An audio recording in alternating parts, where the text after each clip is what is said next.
அரசிடம் தீர்வில்லை, மக்கள் உணர்ந்து கொண்டுள்ளதாக கூறுகிறார் ரணில் என்பதாக வீரகேசரி பத்திரிகை முதற் பக்கத்தில் புகைப்படத்துடன் கூடிய செய்தியாக அதனை தந்திருப்பதை காணலாம்.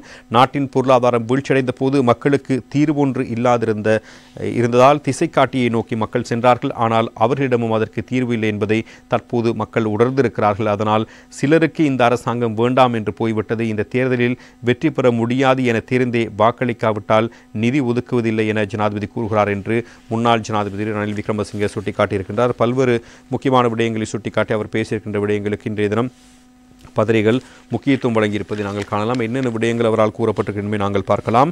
உள்ளூராட்சி மன்ற தேர்தலில் கண்டி மாவட்டத்தில் போட்டியிடும் வேட்பாளர்களை அறிவூட்டும் நிகழ்வு நேற்று கண்டி தபால் நிலைய கேட்போர் கூடத்தில் இடம்பெற்றது. அதில் கலந்து கொண்டு உரையாற்றுகையிலேயே அவர் இவ்வாறு குறிப்பிட்டிருக்கிறார்.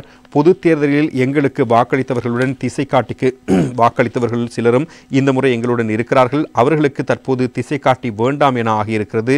அவர்களுடன் கலந்துரையாடி உண்மை நிலையை தெளிவுபடுத்த முயற்சிக்க வேண்டும். எமது நாட்டு வாக்காளர்களுடைய சம்பிரதாய அரசியல் கொள்கையை நிராகரித்திருக்கின்றார்கள். பொருளாதாரம் வீழ்ச்சியடைந்த பொழுது இந்த மக்களுக்கு தீர்வொன்று இல்லாதிருந்ததால் அவர்கள் திசை காட்டி நோக்கி பார்த்தனர். என்றாலும் அதற்கு திசை காட்டியிடமும் தீர்வு ஒன்று இருக்கவில்லை. அதனால் தற்போது சிலருக்கு அரசாங்கம் வேண்டாம் என்று போயிருக்கிறது என்பதாக அவர் சுட்டிக்காட்டியிருக்கிறார். அதனால் கிராமங்களுக்கு சென்று என்னை பற்றியோ சந்திரிகா மைத்ரிபால மஹிந்தவை பற்றியோ பேச வேண்டாம். ஏனெனில் தேர்தல் இடம்பெறப் போவது எங்களை பற்றியல்ல. அரசாங்கம் ஆட்சிக்கு வந்து 6 மாத காலத்தில் நாட்டுக்கு என்ன செய்திருக்கிறது? நான் நாட்டை பொறுப்பேற்று வரிசை இல்லாமல் ஆக்கினேன்.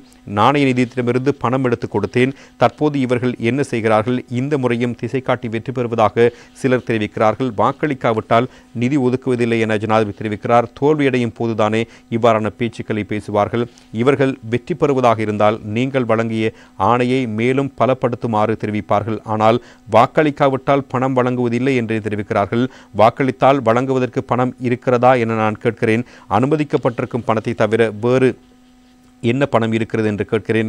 ஜனாதிபதி அரசு ஊழியர்களை அச்சுறுத்தி இருப்பதை நான் கண்டேன். அரசு ஊழியர்களை இடமாற்றுவதாக அவர் தெரிவித்திருக்கிறார். தனது உள்ளத்தில் இருப்பதை தபால் வாக்குகளுக்கு முன்னர் ஜனாதிபதி தெரிவித்தமையிட்டு நான் மகிழ்ச்சி அடைகிறேன் என்பதாக அவர் சுட்டிக்காட்டியிருக்கிறார். அவர் நன்றி தெரிவிப்பதாகவும் குறிப்பிட்டிருக்கிறார். மே 30ஆம் தேதிக்கு பின்னர் வேலையை செய்வதாக அவர் தெரிவித்திருக்கிறார். இந்த அரசாங்கம் ஏன் அரசு ஊழியர்களை அச்சுறுத்துகிறது? அவர்களிடமிருந்து வேலை எடுக்க தெரிந்து கொள்ள வேண்டும். அரசாங்கம் திருடர்களுக்கு எதிராக வழக்கு தொடுக்க ஊழல் எதிர்ப்பு சட்டத்தை நாங்களே கொண்டு வந்தோம்.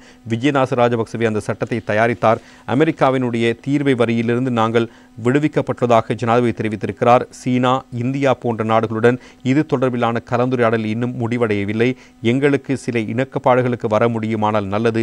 அவர்கள் கலந்துரையாடி 100க்கு 10% தீர்வை வரியை நீக்கிக் கொண்டால், 100க்கு 44% வரியையும் நீக்கிக் கொண்டால் முழு நாடும் அதனை வரவேற்க வேண்டும். ஆனால் என்ன செய்தார்கள் என்பதை எங்களுக்கு சொல்லுங்கள். நாட்டின் பொருளாதாரத்தை 100க்கு 5% வைத்தே நாட்டை ஒப்படைத்தேன். தற்போது அது 3.9% குறைவடைந்துள்ளது. அமெரிக்காவினுடைய பிரச்சனையால் மேலும் வீழ்ச்சியடைந்தால் எமது மொத்த உள்நாட்டு உற்பத்தி 3.5க்கு குறைவடையும்.